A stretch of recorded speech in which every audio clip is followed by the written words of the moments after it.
What's up, everybody? Thralls here once again. I'm Necrotic. I'm Jammin John. And we have an album review for you, and one that has definitely been, I would say, like kind of hyped up a little bit. This band, I think, is starting to grow in terms of like momentum and being more well known. We are going to go over the latest offering from Oceans of Slumber, Where Gods Fear to Speak. Now, this comes out on either the 9th or the 13th of September. So the CD came out on the 9th and the vinyl comes out on the 13th. It was listed as the 13th overall. And I mean, who releases an album on a Monday? That's just ridiculous. Besides Seasons of Mist. I guess Mondays must be hot over in, I think they're in France. I don't know, whatever. Now, as I said, this comes out on Season of Mist. They were previously on Century Media for a while. This band formed in 2011 in Houston, Texas. This is their 6th album overall. I got into them with their self-titled album. Actually, it was a year-ender for me. Absolutely loved it. And then I went over their last album, Starlight and Ash, which was, I don't know, like kind of a interesting departure from what they did on the previous album, being less of a metal album and more, I don't know, like prog rock, blues, prog rock. What this band does, I think, is very unique. You have elements of death metal, black metal, progressive metal, R&B, blues, soul, and it's all woven together in a very interesting fashion. At the front of this band is Cami Gilbert, who has some absolutely sensational vocals. We'll probably get more into that later. But this band also features current and former members of bands like Necrofire, Insect Warfare, and Malignant Altar. Namely, one musician in particular, Dauber Beverly, who has been in all 3 of those bands and is an absolutely amazing drummer. But this band is decidedly different than I think any of the other bands he plays in, and I was really like kind of hyped on this one because, well, I love the self-titled. The last one was an interesting departure, and I was kind of wondering where they would go in terms of like their sound progressing forward. And I feel like we kind of got something that almost kind of lurks in the middle here. I've never really jammed this band before, but I know they've gotten a lot of hype as of late, so I figured I'd check it out. It is kind of a blend of a bunch of genres. It's kind of, I guess, genre hopping, so to speak. When I got into them with their self-titled album, I was really just taken back by, well, I mean, you know, musicianship was definitely one thing. Their style at that point was very heavy, very centered on, I would say, like a lot of Opeth tropes, but also mix in bands like Rivers of Nile, maybe even a little bit of Black Crown Initiate. But again, the thing that really makes this band stand apart is Cami. Her vocals, like, even if you wanted to lump this band into like a female-fronted metal subcategory, I've always thought that subcategory was just kind of bullshit anyway. But even if you did, her vocals would stand out. I have heard her called the Whitney Houston of progressive metal, whatever this band is. It's really hard to say what this band is in terms of a style. I've even said she sounds like Whitney Houston, except, you know, she's fronting Rivers of Nile, Opeth, or, you know, Black Crown Initiate. She is the thing that really makes this stand out with her just flat out passionate vocals. Like every word she utters, I feel like it comes from the heart. And not only is it done with passion, it is done with a tremendous amount of skill. Her range on this album, and literally pick any other album, is fantastic. She's just all over the map, but her comfort zone. Like nothing on here feels strained. Nothing on here feels as though she's reaching too, you know, far vocally. It's all within this very tremendous wheelhouse she has. Cami definitely has some pipes. That I cannot deny. Like on the song I Will Break the Pride of Your Will, most of that is sung fairly epically. Like everything sounds bigger than life, and everything she belts out is just huge. Or the song Wish, with her really pretty crooning, or even a vocal pattern that matches, say, I don't know, Chris Cornell. Honestly, I heard it too. A little bit of Fell on Black Days kind of like popped up there, at least in like the first part of the verse. It's a very similar melody, but she does it well. And this music bounces around all over the place. Like sometimes you're greeted to like more acoustic passages or piano-driven passages where it's slow and moody and, you know, I wouldn't say like necessarily menacing, but dark and somber. And then that gives way to like big epic proggy sections to even flat out death metal, which was absent on the last album. And I was really curious to see if they were going to embrace their heavier side again. And they definitely do on here. I was kind of caught off guard at points because I was, you know, kind of expecting a little bit of a carryover from the last album, being a little bit more stripped back musically and more about mood and atmosphere and melody and really putting Cammie's vocals like kind of the center spotlight. But this album, again, like I said in the beginning, kind of lurks somewhere in between. There are tons of moments where they kind of mute everything down, make the music more intimate, and let Cammie soar over that. And then there are sections on here where it is riffs, blast beats, atmospheric tremolos, and even death metal vocals again, which were something that were just completely gone on the last one. I think maybe there was like one song when they popped up, but I was like, at this point, maybe they shouldn't have. Now, this was produced by Joel Hamilton, who did the last one, and his production style, I think, is like, well, quite a bit different than who produced the one before, which was Dan Swano. So huge, more metallic sound versus something a little bit more subdued and rockish. But here you hear,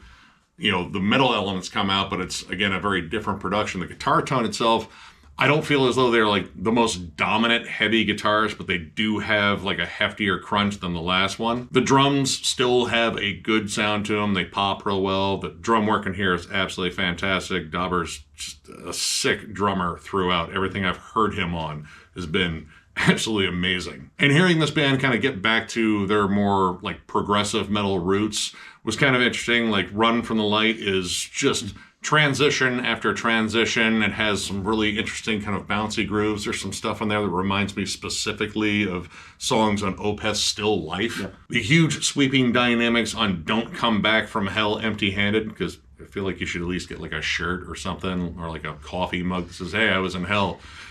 Don't ask me what I did to get there. Yeah, you don't want to go all the way down there with nothing to show for it. They might be talking about Hell, Michigan. But that song has like big dynamics between like the more intimate moments where it's pianos and clean guitars and even some vocal harmonies between Cammie and I believe two of the other members in here, which curtails into just heavier, more like, I would say like death metal elements. Like, again, stuff you would hear on, well, the Opeth of the past and possibly the Opeth of the future. I'm still not like fully committed to saying that Opeth's going to be like, oh my God, it's going to sound like Deliverance or Blackwater Park. It probably won't. Or the song Prayer, which I think is a giant standout on here in terms of like song construction, dynamics, literally everything I think they could do well in one song. They did it well in this song. It has some absolutely beautiful passages. There's great acoustic melodies, like, again, very Opeth-y, but you also get a cool, like, vocal duet between Cammie and I forget which member it is that's also singing, but he kind of sounds a bit like David Bowie. And by kind of, a lot. He sounds a lot like David Bowie. But it also has these huge, heavy, bending, lurching riffs. It feels doomy and ominous, and then there's just flat-out, like, death metal chugging. And Cammie finds her spot all throughout the song really well. She doesn't feel uncomfortable. Actually, at any point in this record, there are a lot of dynamic shifts going on here, and she never feels like she's uncertain about where she's going to go. She just continues being herself throughout this entire record, and that stands out quite a bit too. Because on a record where you've got a ton of things going on, you think it would be easy to get lost or not really find your way as a vocalist, and she doesn't seem to struggle at all. I would say, like, when it comes down to the more proggy songs, like the band is more of the compass on it, and then Cammie she picks her spots and kind of flows along with them really well. But the songs that are a little bit more stripped down and kind of, a little bit more close to what was on Starlight and Ash, she is the one that is guiding the band along and kind of driving the song with her just absolutely awesome vocals. The Given Dream is actually one of my favorite songs on this record. Big droning synths and just epic vocals throughout, and it builds really well. Reminds me a lot of Portishead, to be honest. Like, she channels Beth Gibbons really well. Yeah, this one, like, you hear her do, like, the little quiet, breathy vocals, and then just belting it out on those choruses. And I love how, like, the song is just a slow, moody build. Even though it's one of the shorter tracks on there, it has a great build up to what I would say is, like, a heavier, like, last part, and everything on that song just is gorgeous. Like the swells of synths kind of reminded me a little bit of Crosses at points too. It has more of that kind of like soft electronic drum sound too. It's a very lush, atmospheric song, and my God, it is one of the catchiest songs on this entire album. And kind of the same thing with Wish as well. We brought it up that it kind of has like a 90s alt-rock sort of vibe. Big Soundgarden comparison there. But the song is more straightforward. It is built on just catchy verses, and even catchier chorus, and like, big rock hooks, like not necessarily full on metal, like it does have a couple of proggier flourishes towards the bridge at the end, but I think it plays on what were the strengths in the last album. The hooks. The hooks on that last album, I think, are absolutely amazing. Like the song The Lighthouse in particular. Like that song is just flat out moving. There's even some kind of like 90s-ish callbacks on the title track too, with the sort of chanted refrain and synth passage. Kind of reminds me a little bit of Faith No More. You know, kind of like a back and forth between Roddy Bottum and Mike Patton, just kind of, I don't know, saying what they say, because generally the lyrics are pretty wild. Sometimes they're in Italian. You never know. Who knows? Another song that kind of caught me off guard was The Impermanence of Fate, which starts out as, I don't know, kind of a dirgy ballad, and then it gets almost funeral doomish. And they land that really well. Oh, dude, the droning single chords. You know, she's kind of, again, like a more somber crooning. Very moody. I love the vibe of this first part of the song. Like, it is, I don't know, just very woeful. The slow pace is nice. Not that this album is like too high paced or too mid tempo or anything, but a good slow build like that, like it just has this, you know, dark, ominous vibe that, you know, I think is only captured in spots on this album. And if they would have held on to it, it would have been pretty amazing. And then it cuts to pretty much straight Floridian death metal out of nowhere. And that kind of ruined it for me. It is such an on-the-dime shift, and it just kind of comes out of nowhere to the point where I was looking at my phone to see if I accidentally hit something and skipped over to, like, Monstrosity or Malevolent Creation or something like that. I was like, what, did I fuck up? But no, it was the same song, and after the growled vocals stopped, Cammy comes back in, starts singing the hooks again, kind of from the beginning of the song, albeit differently with a little bit more death metal edge to it. It still felt just kind of out of nowhere, and that is kind of a microcosm of like some of the issues I have with this album being kind of stuck between the last two in terms of like the self-titled being way more of a progressive death metal album just with amazing female vocals on it, and the last one being more vocally driven, almost like progressive rock songs. This one kind of struggles to find its footing sometimes, and the transitions can come off a little bit clunky. Poem of Ecstasy and even Run From the Light, while I do like that song, I feel like there's just so many transitions and it kind of just skips along. And while, again, I love Cammy's vocal performance on this entire album, where the album kind of like, you know, gets a little bit off kilter in terms of the wild transitions, I feel like she kind of loses footing a little bit and has to regain it with like the next section after the death metal growls and such. That's a big one for me on Poem of Ecstasy. Like that song, the transitions are just so wild that it feels like it's two different bands. While I love dynamics in a song and hearing that kind of Beauty and the Beast thing that I think like Opeth has definitely perfected over the years, or at least they did. But when they're like super jagged transitions like that, and they kind of come out of nowhere, and your expectations for this album might be a little bit different given the last album, they kind of came off a little bit clunky. Like The Impertinence of Faith in particular, that song like violently jerks the wheel into oncoming death metal traffic. Like it's that abrasive.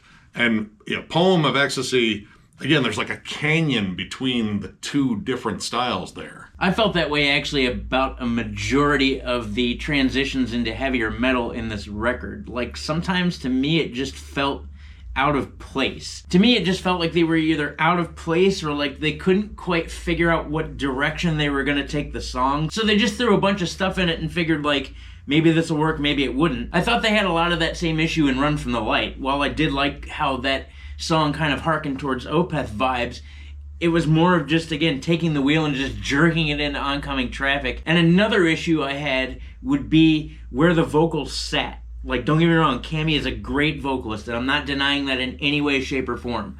But vocally, a lot of her parts sat very out front and almost like way ahead of the music. If you go back to the record before this, Starlight and Ash, which again, I haven't listened to much of, but I did listen to a few songs, her vocals sat pretty even with the music, and although they were presented well, they were more even with it. This time she's really out front of the music, as are the death metal vocals. The contrast between her pretty vocals and these death metal vocals, in my opinion, didn't necessarily work out so well.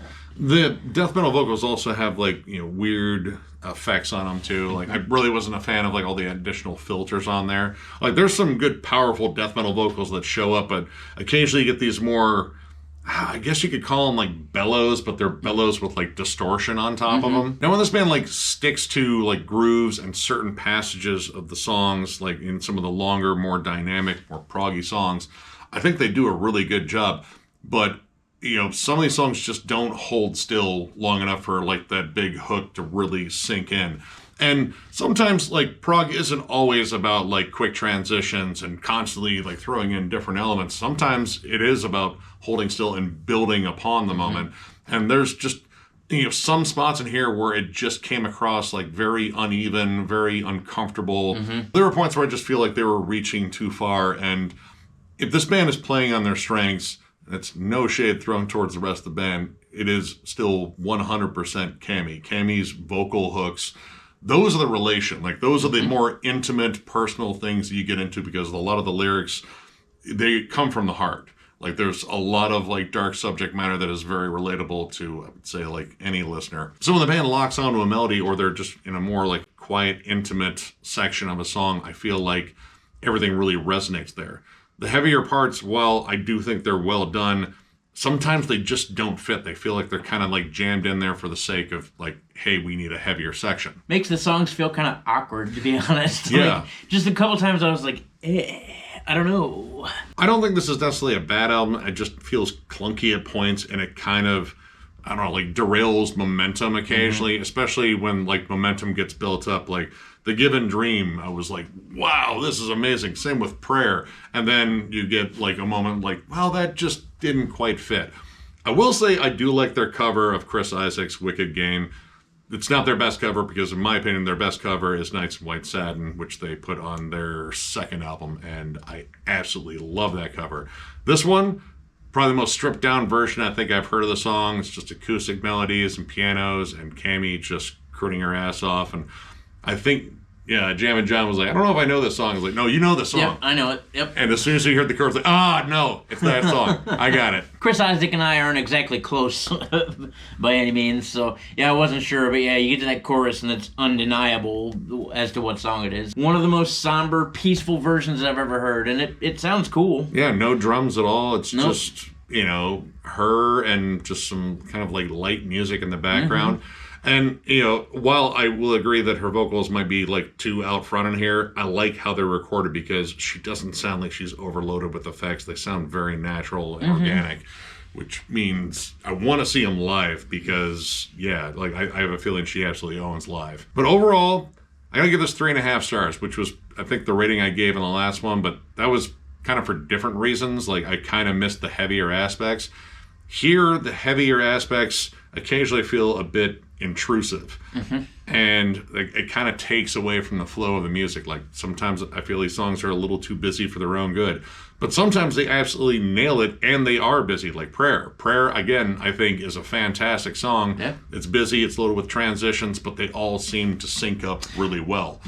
And when this band is on, they're absolutely fantastic. Don't Come Back from Hell Empty-Handed and The Given Dream. The Given Dream, I don't know, it could be my favorite song on here just because it's just catchier than hell. But I dig most of this. I just wish I kind of digged more of it, because I really, was kind of wondering where they would go after the last one. And then, again, I feel like this kind of sits between the last two. So while I would say like the last one's a transitional album, I don't know. I feel like this one might be like kind of a compromise for the fans that wanted the heavier stuff again, but also the fans that really liked what they did in the last one. For the most part, it works, but when it doesn't work, it's kind of off-putting.